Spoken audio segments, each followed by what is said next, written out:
हाय, नमस्कार। I think आप solution चाहते हैं कि क्या आपको पॉलिसी बाजार के थ्रू से या फिर डायरेक्टली पीएनबी बैंक में या फिर पीएनबी मेटलाइफ पर जाकर के इस न्यू फंड को बाय करना चाहिए या नहीं।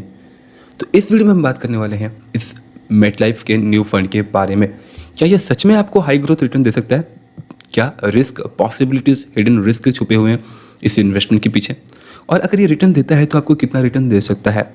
सारी बातें हम जानेंगे इस वीडियो में डिटेल में, अंत तक जरूर देखिएगा। तो सबसे पहले हम जान लेते हैं कि आखिर इस फंड का मेन उद्देश्य क्या है।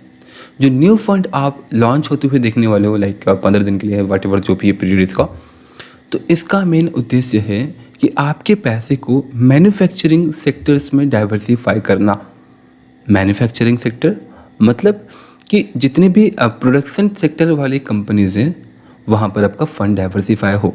तो प्रोडक्शन सेक्शन में कौन कौन सी चीज़ें आ जाती हैं? तो प्रोडक्शन सेक्शन में आपका प्रोडक्ट्स लाइक मेडिसिन भी आ जाती हैं। अगर हम बात करें स्मार्टफोन्स का, वो भी आ जाता है। अगर हम बात करें ऑटोमोबाइल्स का, तो वो भी मैन्युफैक्चरिंग सेक्टर में आता है। एंड इस प्रकार के बहुत सारे लाइक बोल सकते हैं सेक्टर्स हैं, कंपनीज हैं, जो प्रोडक्ट्स हैं जो कि मैन्युफैक्चरिंग सेक्टर्स में आती हैं।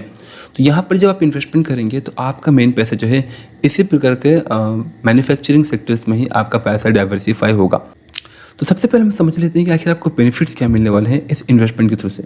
सबसे पहले आपको बेनिफिट यही मिलेगा कि आपका इन्वेस्टमेंट जो है मल्टीपल्स ऑफ कंपनीज में डाइवर्सिफाई हो जाएंगी, जिसमें से अगर बात करें करेंटली हाई ग्रोथ जो कंपनीज हैं वो है HAL, MRF, इसके अलावा सुजन भी आप बोल सकते हो, और इसके अलावा बहुत सारी कंपनीज हैं जिसमें से अगेन शिप मैन्युफैक्चर करने वाली कंपनीज भी हैं।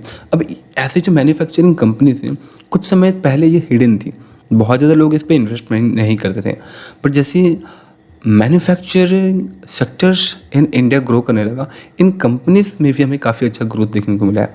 एंड इसी कॉन्सेप्ट को लेकर के पीएनबी मेटलाइफ इस फंड को लेकर आया है, और मेन इनका विज़न या फिर कम्प्लीटली विज़न यही है कि आगे चलकर जो है मैन्युफैक्चरिंग सेक्टर काफ़ी बूम करने वाला है। And it's possible, like strongly possible है। लाइक अगर बात करें करेंटली तो इकोनॉमी के मामले में 3 ट्रिलियन का हमारा इकोनॉमी है, जहाँ पर manufacturing sector around 400 billion something जो है पार्टिसिपेट करता है इकोनॉमी में। आने वाले समय में जो है ये 1 ट्रिलियन के आसपास जो है इकोनॉमी पे सपोर्ट कर सकता है, लाइक इकोनॉमी का पार्टिसिपेंट रहेगा। जब हमारी इंडियन इकोनॉमी 5 ट्रिलियन के आसपास टच कर लेगी तो ओवरऑल 25% की हिस्सेदारी जो है मैन्युफैक्चरिंग सेक्टर्स की रहने वाली है। तो आगे चलकर ये मैन्युफैक्चरिंग चीज़ें फिर मैन्युफैक्चरिंग कंपनीज ग्रोथ दे सकती हैं, इसकी संभावनाएँ हैं। रिस्क क्या रहता है? तो अगेन इस प्रकार के जो म्यूचुअल फंड्स या फिर इंडेक्स फंड होते हैं ना, इन्हें थीमेटिक म्यूचुअल फंड्स या फिर थीमेटिक इन्वेस्टमेंट कहा जाता है।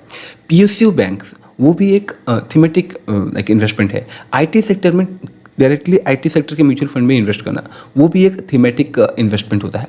अब जो थीमेटिक इन्वेस्टमेंट होती हैं यहाँ पर रिस्क ये होता है कि जब तक इनका डिमांड है तब तक आपका ग्रोथ है। अगर एक सेक्टर का ग्रोथ है फिर डिमांड कम हो जाए तो वहाँ पे हमें ग्रोथ भी डाउनफॉल देखने को मिलता है।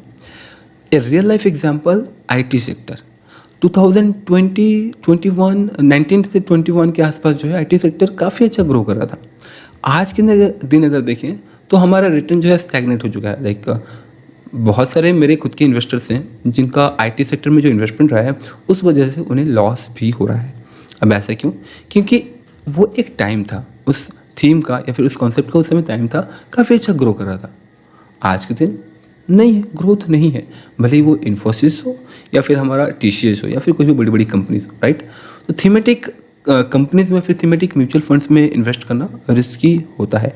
रिस्की यही होता है कि शायद वो अगर आगे जाकर के ग्रोथ ना दे तो, एंड इट्स पॉसिबल।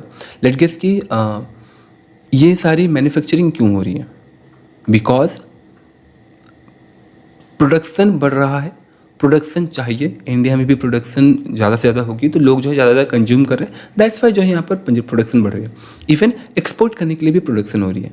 अब लेट गेस कि यहाँ पर अगर कुछ बदलाव कर देंगे, कुछ नए नए हार्ड रूल नियम लेकर आ गए तो हमारा एक्सपोर्ट बंद हो जाएगा।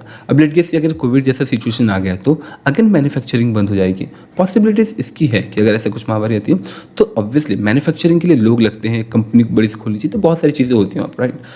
अगेन इन सब चीज़ों के मामले में अगर देखें तो थीमेटिक इन्वेस्टमेंट थोड़ी सी रिस्की हो जाती है। तो क्या हमें यहाँ पर इन्वेस्टमेंट करना चाहिए या नहीं, हाँ या ना का कंप्लीट डिसीजन ये हमेशा आपके हाथों में रहता है।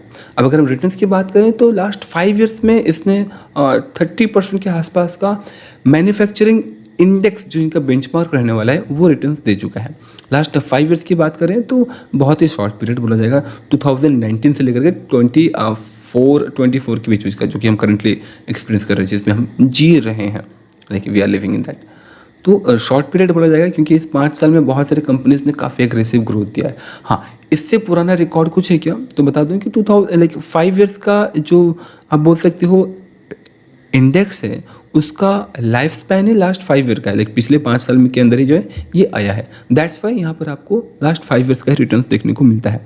अब क्या इससे भी कुछ अच्छे फंड्स है जहाँ पर हम इन्वेस्टमेंट कर सकते हैं, तो जी हाँ, आप डायरेक्टली बेटर फंड्स को प्रेफर करें। एक निफ्टी अल्फा 50 इंडेक्स फंड है जो कि अगेन लाइफ इंश्योरेंस के साथ कनेक्टेड है, बहुत सारी कंपनी से प्रोवाइड कर रही है, लाइक मैक्स लाइफ हो गया, या फिर आप बोल सकते हो आदित्य बिरला प्रोवाइड कर रहे हैं, या फिर आपके साथ ही साथ बजाज भी प्रोवाइड कर रहे हैं। तो ये जो 2-3 लाइफ इंश्योरेंस वाली कंपनी है, ये आपको इंडेक्स फंड प्रोवाइड कर दे रही है, निफ्टी अल्फा 50 इंडेक्स फंड। इसके अलावा ग्रोथ फंड है, बहुत सारे फंड्स हैं।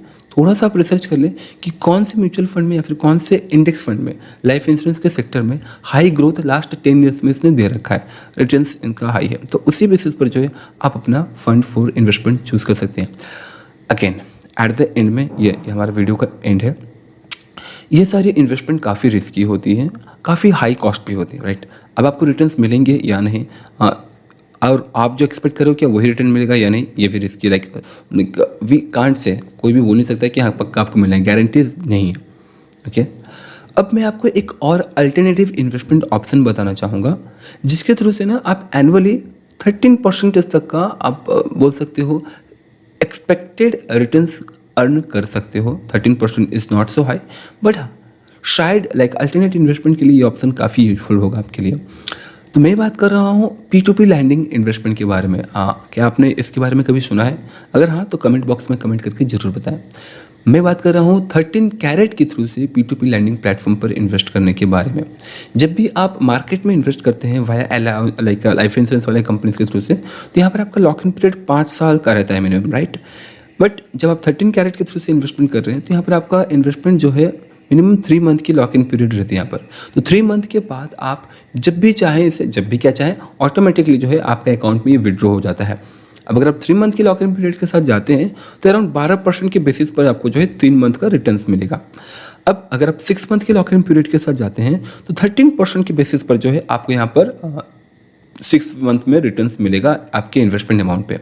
अब जैसे ही आप इन्वेस्टमेंट चालू करते हैं तो 3 मंथ या फिर 6 मंथ के बीच में जो है आप विड्रॉवल नहीं कर पाते हैं, बट इसके बाद क्या होगा तो ऑटोमेटिकली जो है आपके बैंक अकाउंट में पैसे आ जाते हैं। बट कीप इन माइंड कि 13 कैरेट में जब आप इन्वेस्टमेंट स्टार्ट करते हो तो आपका बैंक अकाउंट भी वेरीफाई हो जाना चाहिए, जिसकी वजह से ऑटोमेटिकली आपके बैंक अकाउंट में पैसा आ सकता है। ये हो गया आपका लाइक बोल सकते हो प्रेडिक्टेबल अर्निंग वाला एक ऑप्शन, एक इन्वेस्टमेंट, राइट।